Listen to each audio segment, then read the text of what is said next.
반갑습니다. 더서울부동산TV의 선실 대표입니다. 오늘은 2025년에 달라지는 부동산 제도 중 중요한 내용 위주로 간략하게 알려드리도록 하겠습니다. 금융당국은 2025년 7월 모든 금융업권 가계대출에 가산금리를 부여하는 스트레스 DSR 3단계 규제를 시행할 예정인데요. 스트레스 DSR 규제는 금리 변동성을 고려해 스트레스 가산금리를 얹어 대출 한도를 산정하는 규제로 스트레스 DSR 2단계는 은행권 대출에만 적용되지만 3단계가 시행되면 전 금융권의 주택담보대출, 신용대출 등의 스트레스 금리가 적용됩니다. 가산금리가 2단계 때보다 최소 1.5포인트 높아지며 대출 한도가 더 적어지게 돼 연소득 1억 원의 소비자가 변동금리로 주택담보대출을 받을 때 현재보다 최대 1억 원까지 한도가 줄어들게 됩니다. 금융감독원은 상환능력 위주 여신심사 정책을 위해 DSR 적용 범위를 점진적으로 확대하겠다고 밝혔으며 금융위원회 역시 전세자금 대출이나 정책금융 등으로 DSR 적용 범위를 확대하는 방향을 검토한다고 전했습니다. 스트레스 DSR 3단계는 2025년 7월부터 적용될 예정이지만 3단계 조기 도입 가능성이 거론되고 있습니다. 2024년 8월 경제금융통화당국협의체인 F4 회의에서 스트레스 DSR 3단계 조기 도입 검토 방안까지 언급한 것으로 알려졌습니다. 당시 회의에서 정부는 2단계와 3단계 중간인 2.5단계의 절충안을 도입키로 했으나 가계대출 증가세가 이어질 시 3단계 조기 도입 가능성을 열어둔 것으로 보입니다. 만일 스트레스 DSR 3단계가 조기 도입되면 향후 대출 받기가 더욱 힘들어져 금리 하락기에 접어드는 2025년 상반기, 즉 조기 도입 이전에 대출 수요가 몰릴 수 있다는 관측도 있습니다. 다만 금융당국은 스트레스 DSR 2단계가 시행된 2024년 9월 들어 가계대출이 눈에 띄게 줄어들고 있어 조기 도입은 가능성이 높지 않다고 보고 있고, 금융당국 관계자의 말에 따르면 스트레스 DSR 3단계 규제의 운영 시점은 변경할 만한 의사결정이 없으며 계획대로 진행될 것이라고 설명했다고 합니다. 앞으로 아파트, 오피스텔, 빌라 등의 부동산 중개 광고에 위반 건축물 표기가 의무화됩니다. 건축물 대장에 위반 사항이 기재되어 있는 건축물은 공인중개사가 계약서 작성 시 확인 설명서에 기재하도록 규정되어 있는데, 이에 더해 광고 표시 의무를 부여해 수요자들의 정보 접근성을 강화한 것입니다. 국토교통부는 지난 23일부터 이와 같은 내용을 담은 중개 대상물의 표시 광고 명시사항 세부 기준 일부 개정 규칙안을 행정 예고 중이고, 해당 개정 규칙안은 2025년 1월 1일부터 시행되며 이날 이후 중개 대상물에 대해 표시 광고를 하는 경우부터 적용될 예정입니다. 기존에는 미등기 건물의 경우에만 광고에 미등기 건물이라고 표기토록 했지만 위반 건축물일 경우에도 이를 표시하도록 개정한 것입니다. 위반 건축물은 건축법상 위반 사항이 있는 건축물로 건축 허가를 받지 않고 증축한 경우 또는 허가나 신고 없이 대수선 및 용도 변경을 한 경우가 거의 대부분이라 할 수 있습니다. 위반 건축물로 지정될 시 관련 절차에 따라 이행강제금이 부과되며 위반 건축물을 매매할 시 대출이 불가능하거나 대출 한도가 낮아질 수 있고, 전세 계약 시에도 전세 자금 대출에 어려움을 겪을 수 있어 잘 판단해서 계약을 해야 됩니다. 국토부 관계자는 위반 건축물에 대해서는 지금도 중개계약서 작성 시에 확인서에 포함되고 있긴 하지만 인터넷 광고 등에도 이를 표시하는 취지라며, 이번 개정은 그간 지방자치단체의 견의 또는 민원 내용들을 바탕으로 필요한 부분을 반영한 것이라고 설명했습니다.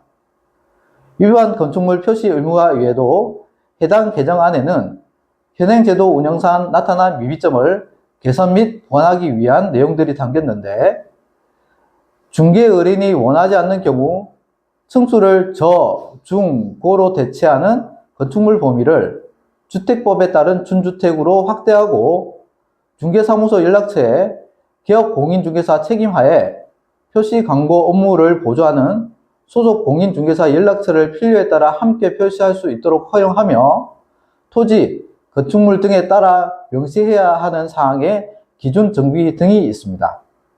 구체적으로 중개 광고에 면적을 표시할 때 기존에는 전용 면적을 표시하되 제곱미터로 표시해야 한다고 규정했지만 해당 조항 후단 전용 면적은 집합 건축물 대장의 전유 부분의 면적 또는 일반 건축물 대장의 건축물 현황 면적을 표시하고 건축물 대장상 면적 확인이 어려울 경우에는 실측 면적을 표시한다는 문구를 신설했으며 주차 대수는 기존의 총 가능 주차 대수 또는 세대당 가능 주차 대수를 구분해 표시하도록 했던 것을 건축물 대장상 주차 대수 또는 세대당 주차 대수를 나눠 명시토록 개정했습니다. 정부가 주거용으로 사용 중인 생활형 숙박시설에 대해 이행강제금 부과를 추가로 유예한다고 발표하며 주거시장에 파장이 일고 있습니다. 생활형 숙박시설이란 주거와 숙박 기능을 동시에 제공하는 숙박시설로 서비스드 레지던스라는 말로도 알려져 있습니다. 숙박시설이다 보니 주택수에 포함되지 않고 종부세나 전매 제한 등이 없다는 장점이 있습니다. 그러다 보니 부동산 과열기에는 마치 아파트를 대체하는 편법 주거상품으로 팔리기도 했습니다. 투기가 심화되자 2021년 정부는 생숙 불법 전용 방지 대책을 발표해 생숙의 주거 용도를 제한했습니다. 해당 대책에 따르면 생숙의 숙박업 등록을 의무화하고 주거용으로 불법 사용할 경우 공시가격의 10%에 달하는 이행강제금을 매년 부과한 것입니다. 이에 생숙 수분양자들이 생숙을 오피스텔처럼 준주택으로 인정해달라며 국토부 앞에서 집회를 열어 사회적 문제로까지 대두됐죠. 결국 국토부는 이를 해결하고자 지난 10월 16일 보건복지부, 소방청, 경기도 등 관계 행정기관 및 17개 지방자치단체와 합동으로 생활 숙박시설 합법 사용 지원 방안을 발표하기에 이릅니다. 해당 내용에 따르면 2024년 7월 기준 현재 준공된 12만 8천 실 중 숙박업으로 신고 후 사용하는 곳도 절반 정도인 6만 6천 실에 불과합니다. 그나마 나머지 6만 2천 실 중에서도 합법적으로 운영되는 곳은 용도 변경한 1만 실을 제외하고 5만 2천 실이 미신고 물량입니다. 이에 공사 중인 물량인 6만 실까지 더하면 향후 11만 2천 실이 자칫 주거용으로 사용될 가능성이 있는 것이죠.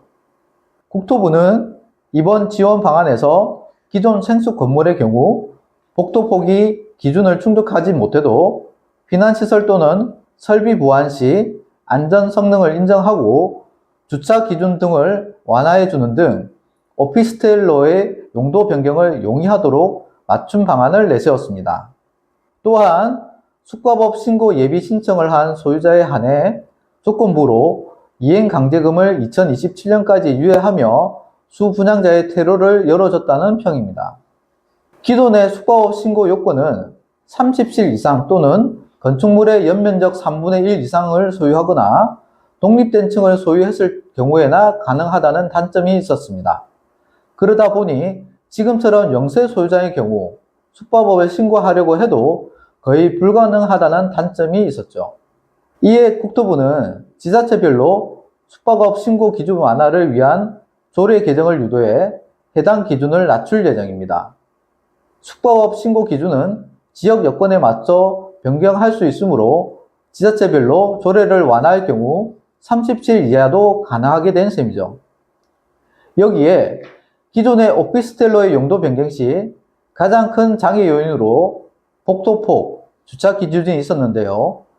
이번 지원 방안에 따르면 이제 복도폭이 1.5m여도避難시설 또는 설비를 보완하거나 주차장의 경우 직선거리 300m 이내에 외부 주차장을 추가로 설치해 또는 그에 상응하는 비용을 지자체에 납부하며 용도 변경이 가능하게끔 했습니다. 하지만 문제는 비용입니다. 비록 규제는 완화해졌으나 수십억에서 수백억에 이르는 비용을 영세 소유자가 어떻게 감당할 수 있느냐입니다. 일례로 전남 여수의 생숙 소유자들은 외부 주차 공간을 설치하기 위해 가구당 3천만 원에 달하는 큰 금액을 부담했다고 알려졌습니다. 그리고 서울 강서구 마곡동의 롯데캐슬 루웨스트 역시 10월 25일 강서구청에 오피스텔로의 용도 변경 절차를 마쳤다고 알려졌는데요. 해당 생숙은 주차 공간, 복도폭은 오피스텔 기준에 충족했으나 지구 단위 계획에 의해 오피스텔 입지가 불가능한 지역이었죠. 단 해당 시설은 무려 200억 규모의 기부 체납을 통해 지구 관리 계획을 변경하며 용도 변경에 성공했습니다. 이에 일부에서는 이렇게 용도 변경에 성공한 곳은 소수일 뿐 실제로 대다수는 비용이나 수 분양자 동의율 등 다양한 문제로 오피스텔 전환이 어렵다는 평을 내놓고 있습니다. 또 형평성에 어긋난다는 의견도 있습니다. 이번 조치가 자칫 버티면 된다는 식의 선례를 남길 수 있어서입니다. 업계에서는 이번 규제 완화를 빌미로 생숙 수 분양자들이 다시 제도 개선을 요구할 가능성도 점쳤는데요. 향후 정부의 정책 실현 과정을 지켜볼 필요가 있겠습니다. 극심한 경기 침체에 고물가, 고금리까지 겹치면서 부산 지역 행복주택 내 상가들이 무더기 공실로 방치되고 있습니다. 전세를 떼일 염려가 없는 행복주택의 인기는 갈수록 높아지지만 단지 내 상가들은 주인을 찾지 못하고 있는데요. 당초 구상 단계에서부터 상업시설 비율을 줄이고 주거시설을 늘리자는 목소리가 나오고 있습니다. 12월 19일 부산도시공사에 따르면 최근 2년간 분양했던 행복주택 3곳의 단지 내 상가가 72개 가운데 61개가 공실인 상태로 방치되고 있다고 합니다. 특히 지난해 7월 분양한 경동 포레스트 힐 행복주택 아미의 경우 20개의 상가 중 편의점 한 곳을 제외한 나머지 19개가 주인을 찾지 못한 상태며 일광 행복주택은 11개 중 2개만 운영 중이고 입지가 우수해 청년에게 폭발적인 인기를 모았던 시청 앞 행복주택 2단지 역시 41개 중 8개만 채워져 있습니다. 그나마 주인을 찾은 단지 내 상가들도 편의점이나 무인 아이스크림 판매점 등 지역 상권과 연계의 시너지 효과를 내기 힘든 단순 업종들이 줄을 이루고 있습니다. 단지 내 상가의 무더기 미분양이 장기화된다면 입주민들의 불편은 물론 장기적으로 행복주택의 이미지도 악화될 우려가 있죠. 그래서 공실로 놔둘 바에야 행복주택 내 상업시설 비율을 줄이고 주거시설을 늘려 한 사람이라도 더 입주시켜야 한다는 목소리가 커지고 있습니다. 행복주택 단지 내 상가라고 해서 주변에 비해 임대료가 크게 저렴하지도 않으며 시청 앞 행복주택을 제외하면 접근성이 좋지도 않아 현재 시축 대단지 아파트 상가들도 고전을 면치 못하는 상황에서 이곳 상가에 관심을 가지는 이들은 찾아보기 힘들기 때문입니다. 최근 상가 공실률이 급증하면서 단지 내 상업시설 비율을 재검토해야 한다는 목소리가 커지자 도시공사는 BMC 공동주택 단지 내 상가 적정 규모 검토 용역을 통해 500세대 이하, 500에서 1000세대, 1000세대 이상 등으로 구간을 나눠 제각기 다른 상가 면적 비율을 적용하는 편이 효율적이라고 결론을 내렸습니다. 또 행복주택이 위치한 상권을 조사해 유동인구에 따라 적정한 상업시설 비율을 적용해야 한다고 분석했습니다. 하지만 이는 어디까지 상가 미분양 개선을 위한 참고 자료일 뿐 아직까지 공사의 정책에 반영되지는 않았습니다. 자, 오늘은 2025년 달라지는 부동산 제도에 관련된 내용으로 전달해 드렸습니다. 자, 계속해서 구독자님들께 도움이 되고 참고가 될 수 있는 내용으로 준비하겠습니다. 많은 관심 부탁드리고 언제나 행복한 일들만 가득하시길 바랍니다. 다음에도 또 다른 최신 정보로 찾아뵙겠습니다. 새해 복 많이 받으십시오. 감사합니다.